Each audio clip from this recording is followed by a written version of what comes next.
Hey guys, another video for our how to do stuff in Japan playlist. Some of you might have seen a video that we made quite a while ago called Contradictions and Paradoxes, and this topic of this video will be a very good example of that, as you will soon see. And of course that's just from the perspective of a non-Japanese person. So for those of us who've come from other cultures, quite often we look at things here in Japan and are left scratching our heads by the apparent contradictions and paradoxes, but of course to Japanese people it just all seems normal. So the topic today is privacy, and where to start. There's so many examples of both sides of these contradictions in the privacy, but to start off with a few examples. One example would be Facebook. On Facebook, as we've shown you in a previous video, quite often Japanese people will either not show people's faces at all, so they'll just have food, you know, here's my lunch today and here's what we ate for lunch yesterday and that sort of stuff. Or if they do show people, sometimes they'll show people from behind so that you can't see their faces to protect their privacy.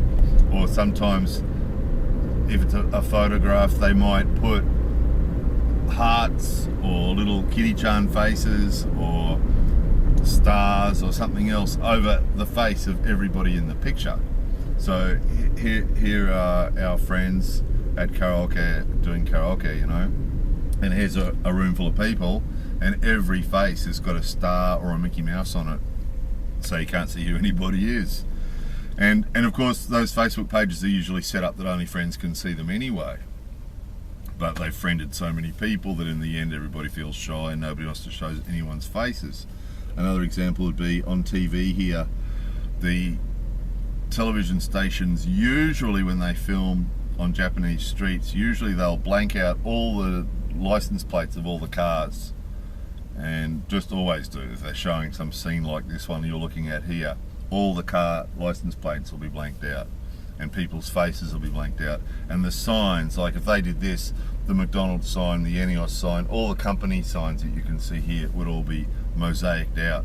And quite often if they shoot a street scene like this, by the time they mosaic out the car number plates and all the company names and everything else, quite often you'll just get left with a tiny little bit of image that's not mosaiced out, that's not blanked out, pixelated. They call it mosaic. It's what a lot of other people call pixelating. So, and that's hard to understand because of course all those things are public. Car number plates are public and company signs. I mean, companies probably want their signs to be shown on TV, don't they? Because it's free advertising. I mean, that's why a company puts a big sign on a building. All those things are publicly displayed, aren't they? The number plates are publicly displayed. The street signs are publicly displayed. They're not a secret.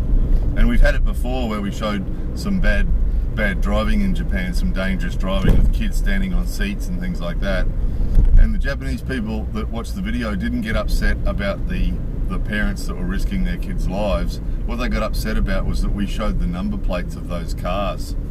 And a couple of comments, there was a couple of comments about it, and one guy said, oh, you know, criminals can use the number. And that's a common myth in Japan. If criminals see the number plate, they can use the number for crime. And I actually answered that person and said, tell us how a criminal is going to use those number plates for crime. And of course he couldn't answer. There was no answer to that. But it's a common myth here and everybody thinks that. But if that was the case, the criminals would be out on the street recording all these number plates they can see, wouldn't they? So there's some really weird stuff like that in Japan with privacy where it seems over the top. You know, you can't show your faces on Facebook. There's a guy we know who, we know a group of people that sort of know each other, and on the girl's Facebook page a whole heap of pictures from New York appeared. She'd gone to New York with another girl and two other guys, so the four of them had gone to New York and taken all these sort of fairly artistic pictures all around New York and posted them on a Facebook page. And because he was in them looking cool with his shades and all cool and groovy. So the next time I saw him I said, hey, did you have a good time in New York? And his face sort of went pale and he said, how did you know I went to New York? And I said, because the pictures are on Facebook, you know. And that afternoon those pictures all disappeared, so he must have got onto her and said to her, you know, take them off. And there's stuff like that which leads to the next thing that we need to be careful of it's really hard to get your head around, if you come from another culture, what is okay to talk about with people and what isn't. And it's quite asking people questions. In some societies, asking people questions about themselves or about their lives can be considered polite conversation, can't it? So, are you married? Tell me, are you married? Do you have kids? You know, making conversation with someone by asking them about themselves in a lot of societies is considered a polite way to make conversation, isn't it? Whereas here, it can make people really uncomfortable and make them feel like you're invading their privacy. And it really is hard to work out. A lot of it's got to do with your relationship with the person. And I mean, the reason that guy freaked out about the Facebook page is probably because the relationship I had with him was sort of professional. He wasn't really my friend. It was a really professional thing. And here he is with these two girls in New York that he's not married to. I don't know, who knows, but he got all paranoid about it. And there's a lot of complications like that. What your relationship is with the person and what questions are okay to ask and what not, what is not. There's a lot of things like that. So on this side of the ledger, the privacy thing, what is considered to be important in regards to privacy in Japan, we could probably put asking people about themselves or about their lives or about their work or about the company they work for. A lot of those things that might be okay to talk about in another country, in another society, are not okay to talk about here. So, you know, our advice as far as that being as this is on the how-to playlist would be just avoid it. You're better off sticking to neutral topics like the weather and Japan and food and topics like that. The same topics that usually appear on the Facebook pages, because they're the topics that are considered to be, you know, not too personal. So there's that, you know, you can't sort of sit with someone and say, so tell me, you're married, you know, have you got any kids? What do you do for a living? Where do you work? What do you do there? You know, on the one hand, it's sort of not okay to do that, and yet you might actually find that as a foreigner in Japan, people will actually do that to you, because it's considered, because not always the case, but sometimes it's because we're a foreigner and they might not know any other foreigners, or they might not have met any other foreigners, or if they find foreigners interesting, and they'll start asking you questions, you know, and start asking you questions about your life that you might feel are a little bit too private to talk about to someone you've just met. You know, it's really hard. We had a few discussions before this video to try and sort of work out what's okay and what's not okay, and at the end of it, nothing. It hadn't become clear, because it's really complex. It's really complex because it depends on your relationship, the person, who it is, and everybody else. And this is sort of the point of the video, is to suggest that you be prepared for this confusion and this paradox type stuff, the contradiction going on, where, you know, people will be asking you things that you consider to be a bit personal, and yet, you know, when you ask sort of similar questions to someone else, they might not react very well to it. So, as far as people asking you things, now this is an interesting thing, because you're a foreigner. People will often watch what you're doing, and again, in Japan, watching other people, what other people are doing is not always considered to be a polite thing to do. But often, because you're a foreigner, people will watch everything you do. And I've given the example before of, you know, people commenting because I was drinking out of a 500ml milk container without using a straw. And of course, everybody else here would use a straw for such a thing. And, oh, look, you're not using a straw, was, you know, a big event, you know, a big deal. And there's a lot of stuff like that that feels like an invasion of your privacy, because they're just sort of watching everything you're doing. So there's that. A few other things as well. This is going to be a jumble, guys, and this is exactly what it feels like when you're living here. It's a jumble. It's like, on this hand, that's okay. On this hand, that's not okay. It's just a mess. It really is a mess. You've just got to, the best advice I can give is to be really careful what you ask people and keep it all fairly neutral. And yet, when someone asks you something that you feel like is an invasion of your privacy, just be cool. Just be cool. You might go, what? You know, and okay, I'll get on to some examples of that.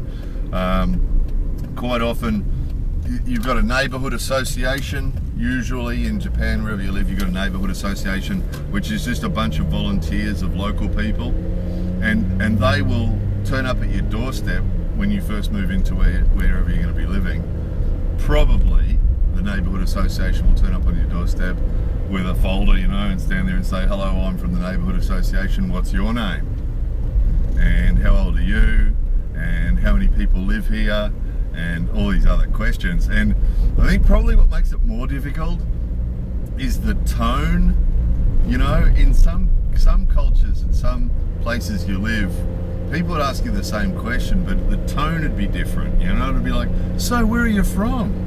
Where are you from? You know, oh, where are you from? Ah, so are you here on your own? And there'd be an element of sort of friendly curiosity about it that would sort of make it more sociable.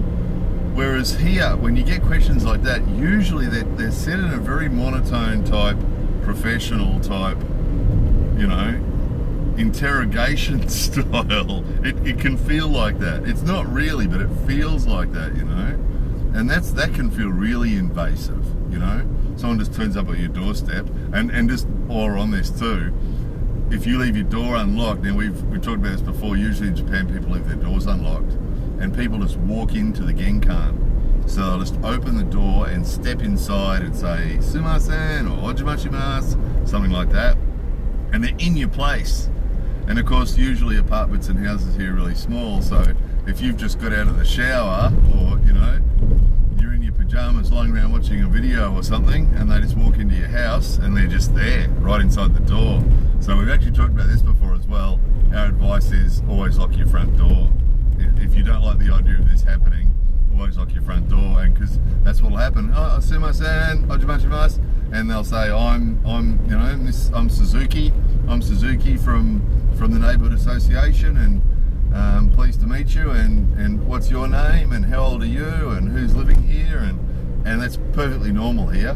They have a list of all the people that live in that local area, and you go onto a list, and quite often you go onto a list that's kept on a book that's then given to the neighbours to give them updates on all sorts of things, usually on pretty well nothing at all, but things like, you know, something to do with the rubbish. Next Monday's a public holiday, so rubbish day's not going to be till Tuesday, or little things like that. And that book comes around, that sort of a folder will come around to your house once a week or once a fortnight or something. It'll just appear on your doorstep. Someone might bring it to you by hand, or just leave it leaning against your door, and everybody's name is on there, and you're supposed to read the information inside the booklet and hand it on to the next person on the list, which means everybody on the list knows the names of everybody on the list, which means everybody in your little local area knows everybody else's name. You know, and names on letterboxes is common. In a lot of countries, names on letterboxes is becoming less common because it's a security risk, because people can then use it to get your phone number and ring up, see if you're home before they break in your house and things like that, whereas here it's still normal. So in the context of a group, knowing all your personal information is quite normal. So, you know, again, another contradiction and paradox is on the people turning up at your house too. Salespeople, the post office will quite commonly turn up twice a day, morning delivery, afternoon delivery, 7 days a week is not uncommon in Japan. And I've asked about that a few times, and people say, oh, it's because they're busy, they've got a lot of deliveries to do. So they'll often turn up 7 days a week, twice a day at your house to make deliveries. And again, a lot of deliveries require a signature, and they'll just walk into your genkan at 8 o'clock in the morning on a Sunday, or 8 o'clock at night on a Sunday, or any time of day or night. Just walk in, hello, sumimasen, yubin kyoku desu, you know. And salespeople are the same. There's another interesting one. The salespeople, in some countries there's rules about when salespeople can make cold calling on people's houses, you know. I know some countries have rules, or some states in some countries have rules that they're not allowed to do it on Sundays, and they're not allowed to do it after 6 o'clock at night, and all sorts of rules like that. Whereas in Japan there seems to be nothing. The salespeople will randomly turn up on your doorstep any day of the week, including Sunday, and any time of day. They'll turn up at 8 o'clock in the morning, they'll turn up at 8 o'clock at night, And again, if you've left your door unlocked, they'll just walk into your genkan and into your, you know, open your door, walk into your place and call out, "Sumasen," and you go out, "What?" You know, and "Oh, I'm from this company and I'm here to talk to you about this." You know, some sales stuff. So a lot of stuff like that can be really surprising to foreigners, and because, you know, 8 o'clock on a Sunday morning, and I've actually said to them before when they've woken me up at 8 o'clock on a Sunday morning and sort of staggered out to the door and said, you know, "Oh, sumimasen, I'm from some company," and, you know, it's Sunday morning. And they just look at you baffled, because that doesn't mean anything to them. You know, in some cultures, waking someone up at 8 o'clock on a Sunday morning would be considered rude, whereas here it's just considered normal. And it's sort of, we've spoken before about how relaxation isn't a thing that's indulged terribly much here. It's sort of, it is actually considered an indulgence, and people sort of are sort of embarrassed about relaxation. So to say, "I want to protect my relaxation time," is not something that a Japanese person would usually say. You know, being available and working and available to talk to people 7 days a week, any time of day or night. Bosses, this is another one, bosses and companies will phone staff at 9 o'clock at night, 10 o'clock at night. It's not unusual to be with friends at 9 o'clock at night, 10 o'clock at night, the phone rings, any day of the week again, and it's their boss wanting to ask them a question about work. You know, "Hey, this project that we're working on, you know, what's that guy's name?" Or "What's this thing here? What's this thing here?" And I'm not talking about high-paid executives, I'm talking about anybody. Anybody can get a phone call from the boss anytime, day or night, any day of the week. And that's not considered to be invasion of their privacy or their private time or anything. It's just normal here. And no one complains about it. And see, because this is the case, this is why these things happen, because everyone accepts they're normal, nobody complains about them. So it's all perfectly normal to get phone calls any time of day or night. You know, another one that actually triggered this video. We rent cars because we've only got these tiny little cars. We've got tiny little cars that we drive around in. So if someone comes and visits us from another country, or for any other reason, we have visitors and we want to show them around, usually we have to rent a car for the day, because, you know, we don't have enough space in these tiny little cars for other people. So quite often we'll have to rent a car. So we, you know, it's something that we do 2-3 times a year. Just rent a car for the day, you know, 8 in the morning, 8 at night. I went to the rent-a-car place and walked in, and hadn't been there for about a year probably, and I walked in, there's a couple of new staff in there, and walked in and said, you know, "I want to rent," and I know what car, we always rent the same car, Toyota Noah, good car, you know, big 8-seat car, but it's sort of cheap. Walked in and said, "Toyota Noah, for this date, from 8:30 in the morning to 8:30 at night, non-smoking car." And so told her all that. She's written it all down on this sort of form thing, and then she said to me, "Do you want the Noah? The Noah's an 8-seat car, or you can have the Voxy, which is a 7-seat car." And I'd already said what I wanted, and "No, I want the Noah, thank you. It's the 8-seat car." "Okay." And then so I told her it again, and then she said, "How many people have you got?" Now, we'd already said twice it's an 8-seat car, and I said that's the one I said when I first walked in it was an 8-seat car I wanted. Then she'd said it's an 8-seat car, there's another one that's a 7, which one do you want? I said I want the 8. So we'd been discussing at some length the fact that it's got 8 seats, and then she says, "How many people have you got?"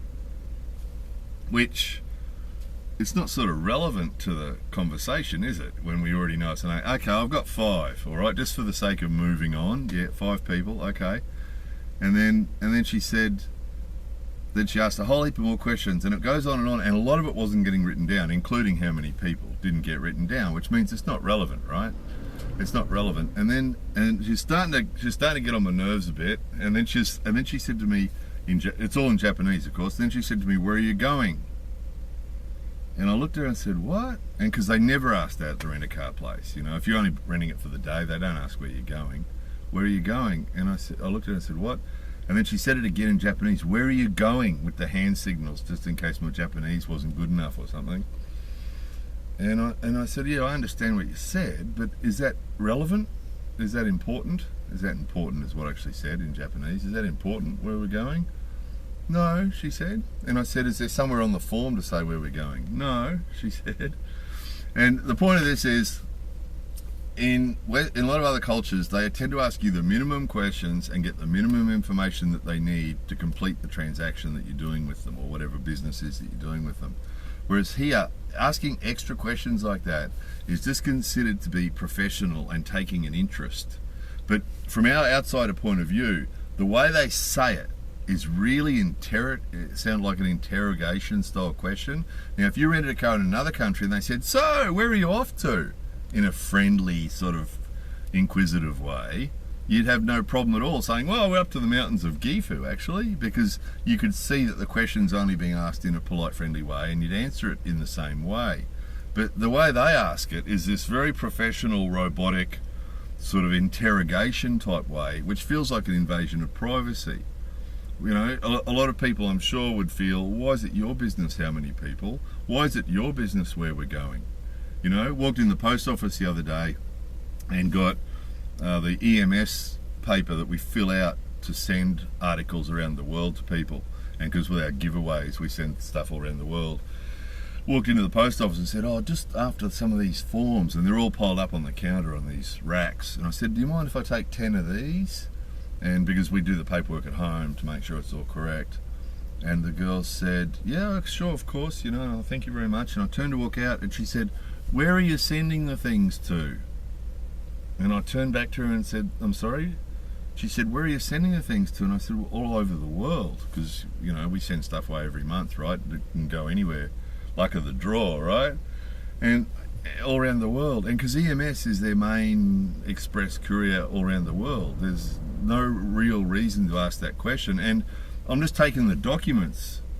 When I walk back in there in another 2 weeks' time, it's not going to be relevant what she asked me at that time, is it? And again, because of the tone of the question and this robotic, interrogative type style, it feels like an invasion of privacy. It's like you want to say, "None of your business. I'm not filling out the form now."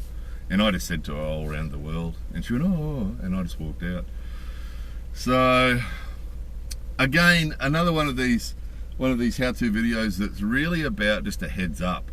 It's just a heads up. The two suggestions that we'd make is, one is when you're talking to people, just keep the questions that you ask them really impersonal. Don't ask them about their friends, their family, any other people. Don't talk about other people. It's not considered good form. You just got to keep it about neutral stuff, the weather and Japanese stuff. And again, you got to be really careful. Don't get offensive with anything, you know.